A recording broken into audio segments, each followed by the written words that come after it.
Hello everyone and welcome to House, the Shared Living podcast.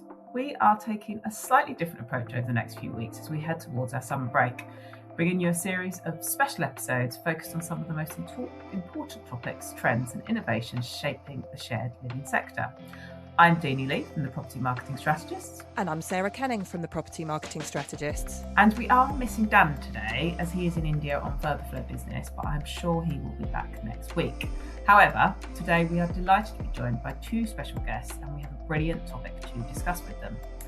As always, House brings you the latest news, views and insights from across the rented shared living sectors, covering PBSA, BTR, co-living, university accommodation, HMO and rented later living. So if this is where you work, you are definitely in the right place and welcome.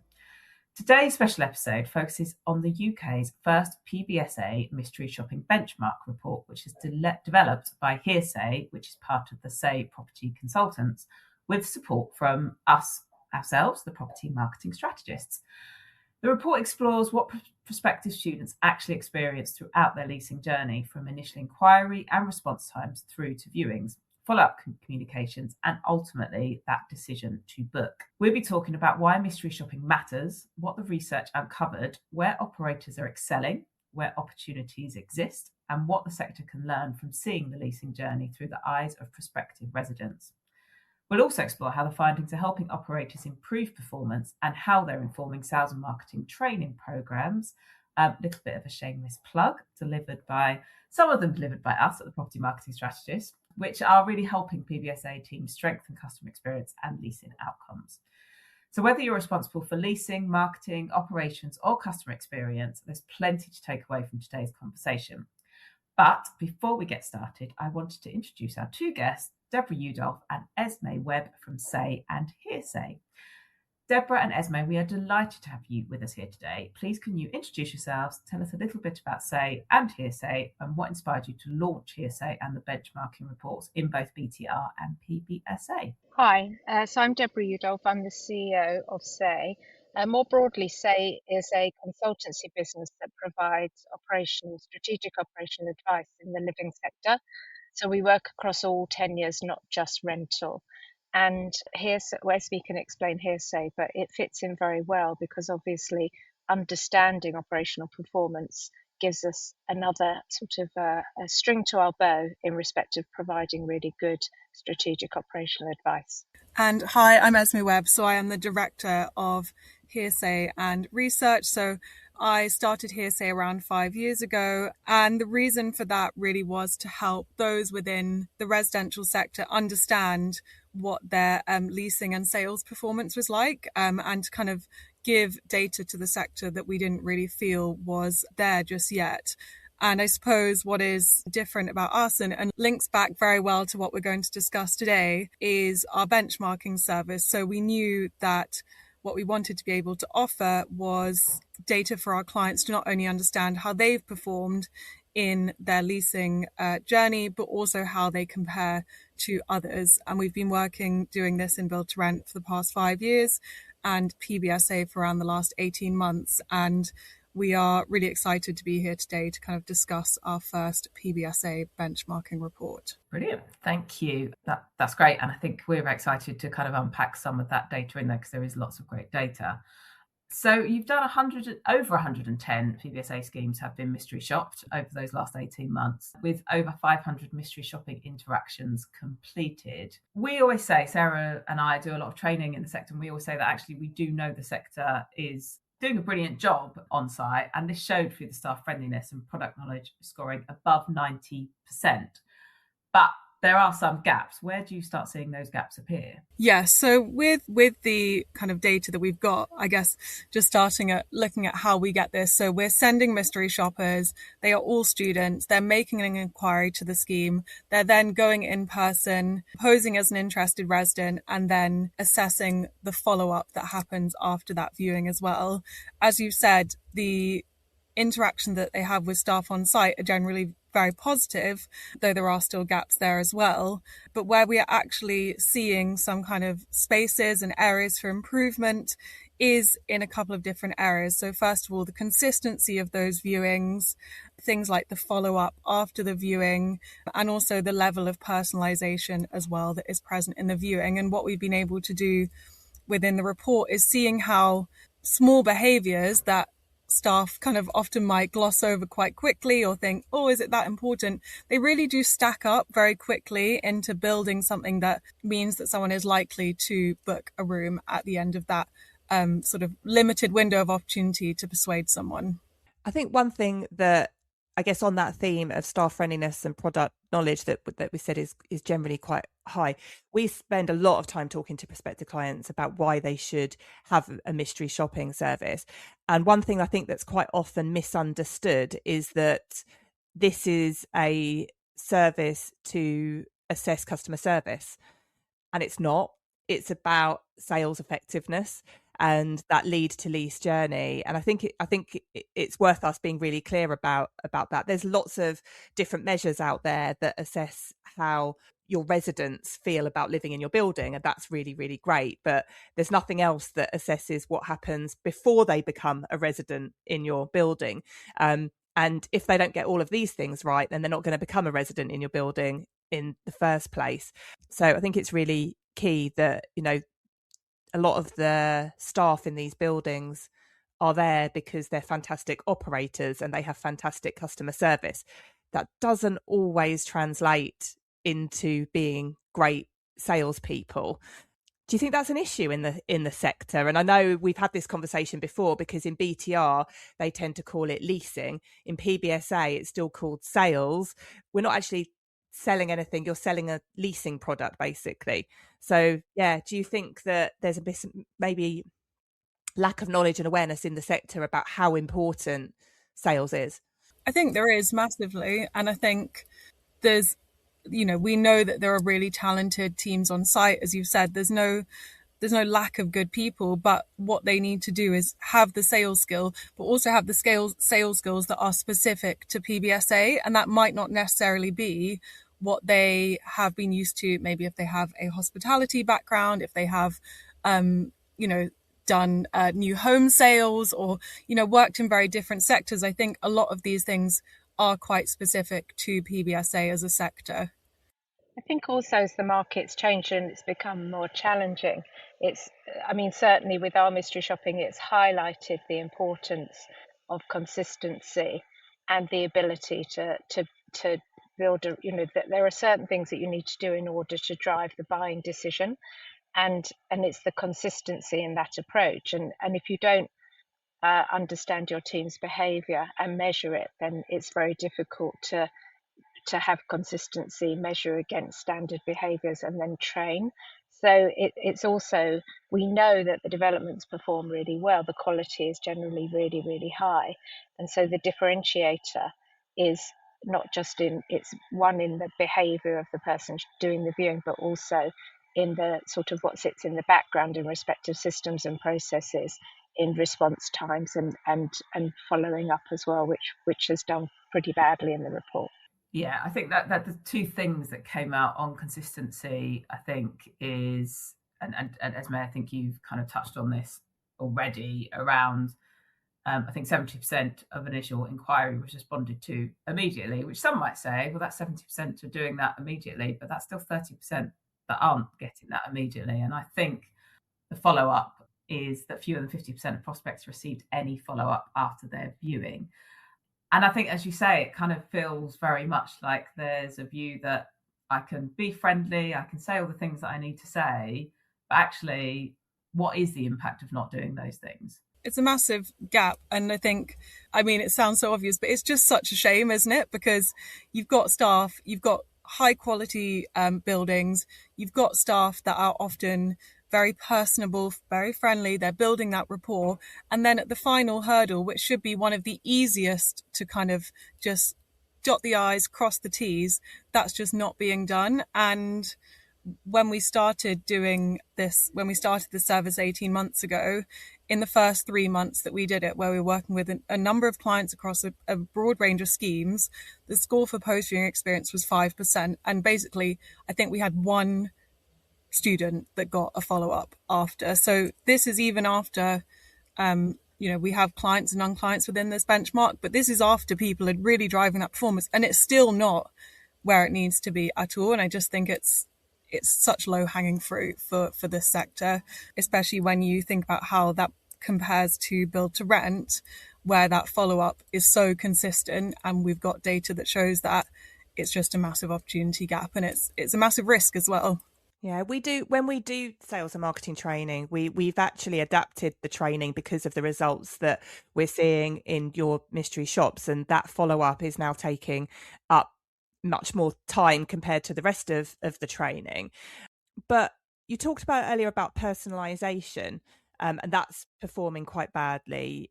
Kind of, what do you mean by that, and how do we need to tailor the viewing to the customer and then the follow up? Yeah, so what we mean by personalization, the first step of personalization has to be asking questions. You can't personalize anything unless you have asked the person that you're with some discovery-led questions. So that's things like where they're studying, why they are, if they're, moving from somewhere else, why they might be leaving their current accommodation, who do they currently live with, just open-ended discovery-led questions. And what we found within our data is that was the largest behavioural gap between high and low performing viewings. So where someone had a personalised viewing, where someone asked open-ended questions, 93% of those students would recommend the scheme. Where that didn't happen, only 36% of students would recommend or choose to live in that scheme. So again, it's very simple behaviours that do have a massive impact. And that barrier is probably blocking the follow-up, really, because I guess if you haven't really built that rapport and got to know that person, maybe the staff don't know how to follow up or what to follow up with. And I think when you start asking questions and kind of moving away from what we call kind of the museum tour, just pointing things out and actually making it a really personalized interactive thing, is that follow-up becomes so natural. It's not even a follow-up, it's just continuing the conversation. But if you're not getting those previous steps right, then that thought from somebody who may be not very comfortable with sales is maybe where it's going wrong, because that follow-up, and we know because we ask people why they don't do the follow-up when we're doing sales and marketing training, a lot of it is they don't want to seem pushy or salesy. And it's like, but it's not. You're just asking how you can help them make that next step. Can I talk through the application process? If you've got any more questions, where else are you viewing? Can I give you a call in 2 days' time? If you get all the previous steps right, the follow-up is really, like you said, it's a tiny thing really, but I think maybe the sector or the people, the individuals, make it much bigger than it needs to be.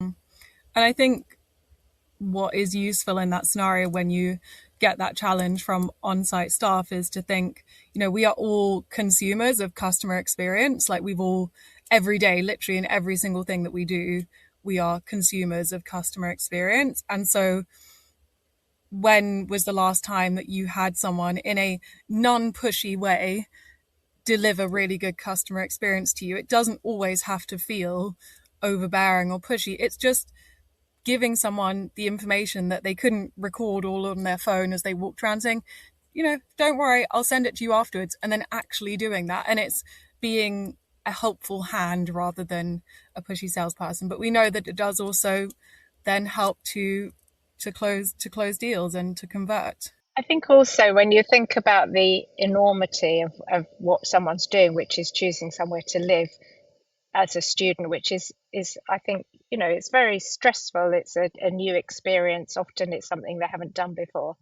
That importance of taking an interest in the person and following through is really significant, because it's the perception of what you get in the leasing journey is the perception of what it's going to be like living somewhere. We know that from our research. And so I think that for the teams to understand the importance of taking an interest, asking questions, building a rapport, it goes beyond just making someone an advocate and making a buying decision. It's much broader than that. It's about it's the first step to having a relationship with a customer that's going to last quite a long time, a lot longer than most sales journeys. Absolutely. I think that's something that we're often talking to the sector about, or to people in our training, is that actually it's you're part of a supportive role, especially for those student customers, because it's the first time they're probably making a purchase of that level. I think that's really important to remember that.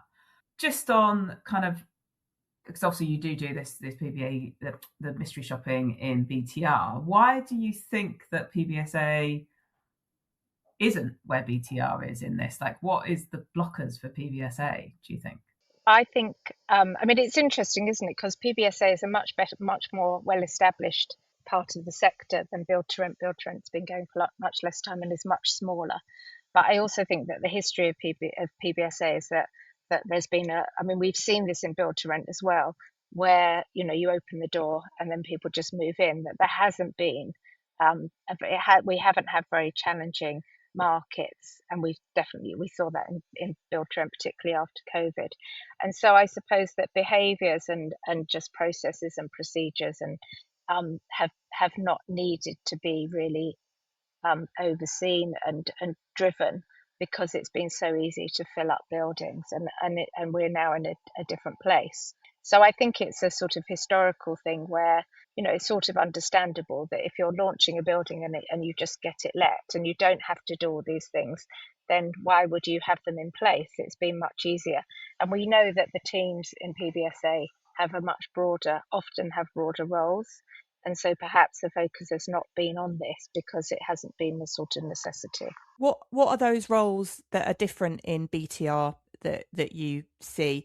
I think from the outside in, it looks like they have specific leasing staff. Would that be right? Yeah, that would be right. So there's very specific roles where someone is, you know, their day-to-day, everyday job is to drive, you know, bringing new people in and getting people to renew, and you are hiring for those very specific skills. That's obviously, you know, in contrast with, you know, those carrying out this role within PBSA. Yeah, I think that is significant. It's something we've talked quite a lot about. It seems OPEX costs, staffing costs, etc. And like Deborah said, maybe the importance hasn't been on people having those specific roles.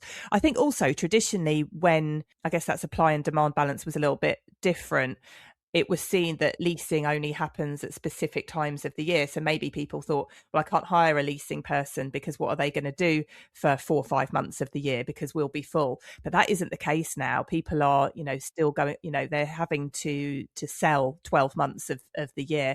So maybe we will see a difference moving into PBSA because, you know, in reaction to the market changes. I just want to come back to something that you touched on before. I think it was Deborah, you mentioned technology. Are you seeing anything in the mystery shops, either through BTR or PBSA, where AI is either helping or hindering the process? Or can we not tell because the sophistication of AI is so good? We definitely can tell. And we've also, particularly in build to rent, been asked to specifically mystery shop new AI implementations to see whether they're working or not. We had one client in build to rent that it hadn't been set up properly, so the reminders for action were happening at sort of 3 o'clock in the morning, and they were only being given sort of an hour to respond. And so that, I mean, it was a setup issue, but I think it's really important to test your AI implementations and make sure that they're working. So we've seen sort of a mixed success. Clearly AI is really going to be critical, and when you think about things like following up after a viewing, you know, the minimum you should be doing is using technology in order to do the follow-up, and it can become much more specific and bespoke the more sophisticated the system is. But that clearly isn't happening because we haven't seen any, you know, a lot of the failure has been in the follow-up. But we also recognise that there has to be such a balance between AI or technology and human support, and I think it's really important to use this information and the feedback that we get from the mystery shoppers to understand where that balance sits. Absolutely. And as everyone says, you know, AI is only as good as what it's fed. So actually, if you do that really personalized viewing and you add that information into a CRM or into an AI version of a CRM, then the follow-up can still be really personal, but it's only going to be as good as the information that you put in. Like you said, Deborah, the humans have still got to do that work, and especially face to face with a viewing, it's all about the human.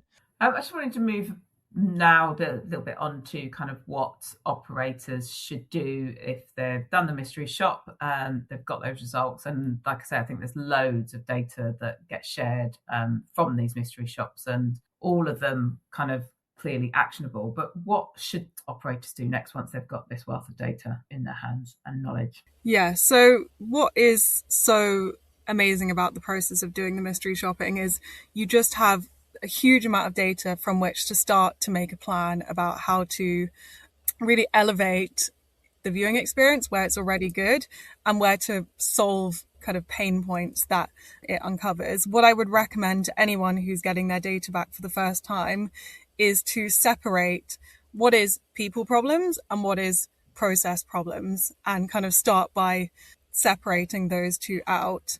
Then obviously it's about identifying, okay, what is business critical and what is about an elevation of the experience. So something like not a single person is getting a follow-up after their viewing, that is clearly a business critical process problem. Something like having one staff member who is just inconsistent in how they carry out their viewings, that's a people problem, and that requires a separate solution.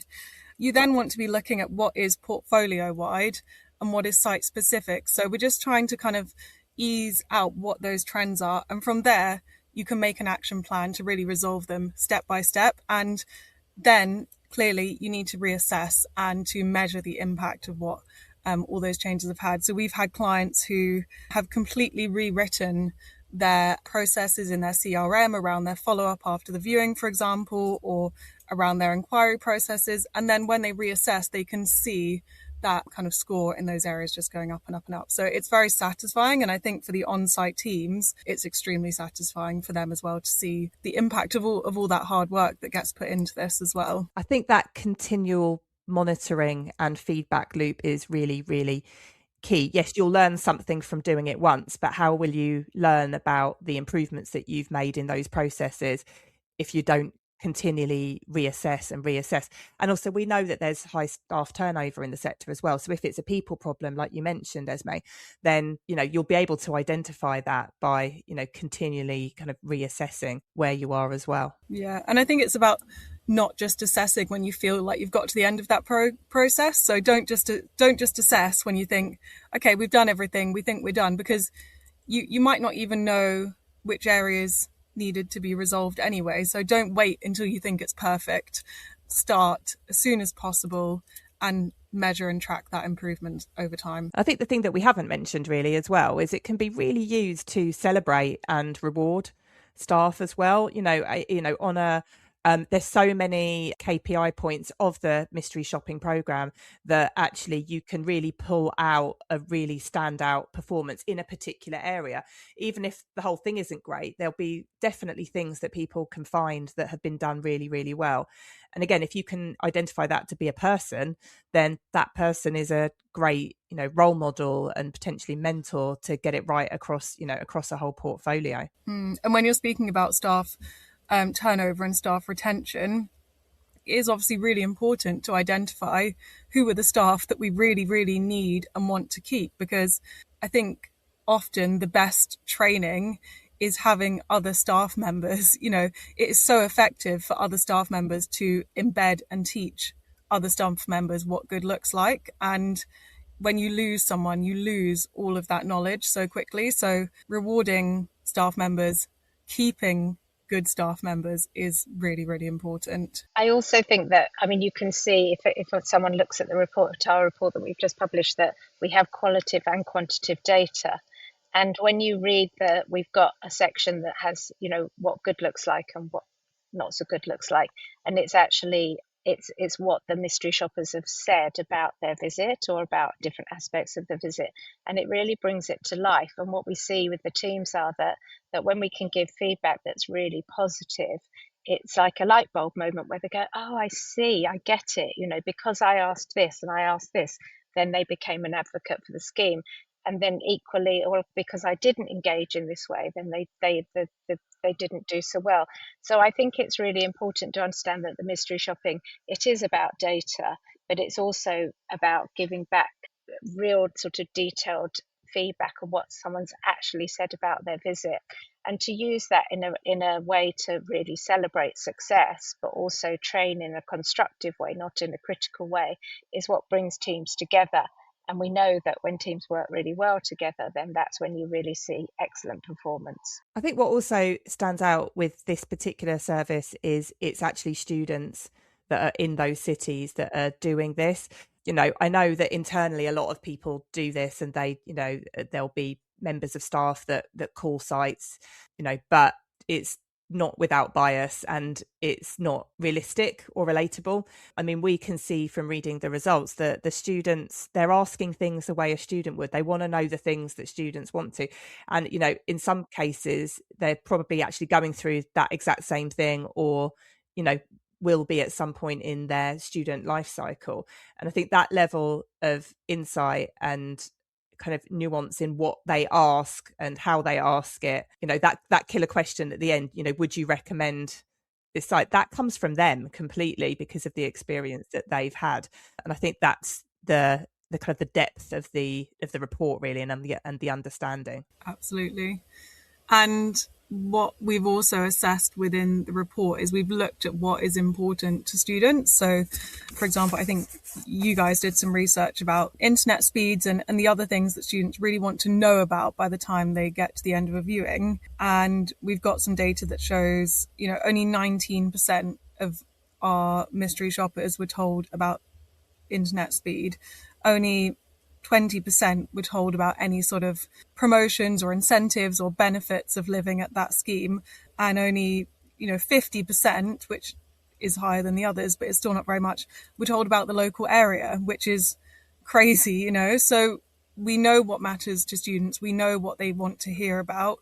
It's not just about the behaviours of the staff, it's also they need to be telling people the information that they need to make a decision. And in some areas that was really lacking as well. And then that's then, as you said, reflected in the comments that come back from these real students. UK Reef, we did our resident panel, and a question from the audience from a young person was, when all student accommodation is really similar, like how do I know what the difference is, and how do I know, like, when people say we do well-being, well, what do they mean, what's the specifics? And I think that's really, that will come out really, really deeply in the mystery shopping report, because we always say at the moment, particularly with the Renters' Rights Act, PBSA operators need to be more student. They need to demonstrate much deeper what they do that maybe BTR doesn't do or HMOs don't do. And it's that level of detail, like you said, about the internet speed, about what they actually do, what are the benefits, what are the services, and that probably does come down to training. The staff may not know all of those things. They need to learn them, and they need to be able to demonstrate them in a personal kind of conversational way. But it's so competitive, they need to find those those marginal gains that no operators do. The one thing that comes out time and time again is people don't ever talk about accreditation, and that's such an important part. And I mean, we're just giving away all of our secrets now, but we always tell people in sales and marketing training, if you can talk about your accreditation, then you'll already be head and shoulders above the competitors, because nobody is discussing this. And some people say, oh, it's only parents that are interested in it, but it's not. It shows that there's a higher level of quality that is being measured and monitored in PBSA, and that is something that should be shared. So I don't think anyone could underestimate that level of detail that should come across in a viewing or in any interaction. 100%. And I think all of this is, everything that we've spoken about, it is about someone understanding that you are a professional provider of student accommodation. I think it's, if anyone who's doing a viewing has had an older sibling who's perhaps been to university, it might be their first rodeo, but they might have already heard stories about rogue landlords, about really poor quality student experience. I know that I lived in some terrible student accommodation when I went to university. There are horror stories. So people are coming in off the back foot, maybe with a lack of trust in some of these providers. So it is really important that the sector as a whole is challenging some of those misconceptions, and not forgetting that people might have had some really bad experiences as well, and need to be won back round. And just obviously with the BTR, you've been doing 5 years of the benchmarking. And what have you seen that impact has had in BTR, and what can PBSA expect or do to have similar impacts, or make sure that actually this benchmarking is able to deliver the measurable results that we know that it can? So we obviously we've had longer in build to rent, and we've got really good. I mean, we can show prospective clients really good data where we had a client that was not, as an example, following up in build to rent. Their post viewing experience was really poor. They did an internal project. They included some of the leasing team in that project to really understand what their challenges were. They looked at both the processes and the behaviours. They changed their CRM, they changed their KPIs and SLAs, and they gave the team the tools in order to improve performance. And we can show on the data that it literally went as the worst performing measure to the top performing measure. And I think that that's what's really interesting, is that we can identify, we know that with our build to rent clients, that those that use the service regularly compared to people that mystery shop that aren't our clients, that they perform at least 10% better than people that we mystery shop that aren't our clients. So we can actually really clearly identify that as long as you take the information and you proactively use it in a way through different measures, either through processes or training, or then we know that works. I mean, and what we're talking about here is a real commercial impact, aren't we? What is the risk to not doing anything? I mean, the risk is everything, right? Both in your competitors getting ahead of you, particularly in the world where the Renters' Rights Act has in many ways leveled the field in a lot of ways for BTR. So how do you deliver that competitive edge? It is a lot around experience and service. So I think that the risk is obviously huge. I think, we understand that a lot of clients are sitting on so much data at the moment. It can feel really, really overwhelming to just have more data. But I think what we want our clients to understand is that we are here to help them with that data and to help them use it, whether that is in how they deliver those action plans, whether that is you guys obviously delivering that training. So they don't necessarily have to be left alone to work out what next, what now. I think also it comes down to commercial success, doesn't it? And particularly in PBSA, there's much more of a distinct window of opportunity to get a building leased up in build to rent, apart from when you're launching. After that, you have it is seasonal, but it's not nearly as seasonal as PBSA. So I think it's really important to take the information and respond to it, but also continue, use the sort of downtime to continue to improve and measure, so that when you come around to your next high leasing period, you're really well set. You've taken all of the information, and you're, because the competitive advantage is huge, and much more in PBSA. You have sort of one shot, don't you, to really sort of make a difference in respect of how well your leasing's gone, and also on pricing as well. Yeah, I think, the data points are so specific in the report. It means I think that people can make a very specific change. Even, you don't have to change every single point on the report. You don't, it doesn't have to be overwhelming. You could pick one thing and improve on that. I mean, we look at it really closely because it informs the sales and marketing training, because what's the point in us training people on things they're already performing highly on? We want to target the things that people need most support with. And the same goes for any of the points in the report. Is it's not vague at all. It's not broad.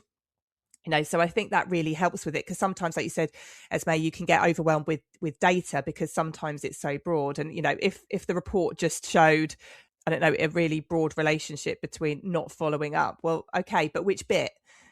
How could we help? And that actually it's quite prescriptive, I think. Yeah, and I think quite a lot of the time, teams and on-site teams, they'll have a gut feeling. They're living and breathing these buildings every day. They're going to go, yeah, I probably did kind of understand that was what was going on, or kind of knew that this person was maybe lacking in these skills. But what this enables teams to do is quantify that kind of gut feeling, measure it, improve it, and then and then measure it again. So you're kind of giving evidence to things that people will kind of have a gut feeling for already anyway, which I think can be really useful for operational teams and for managers.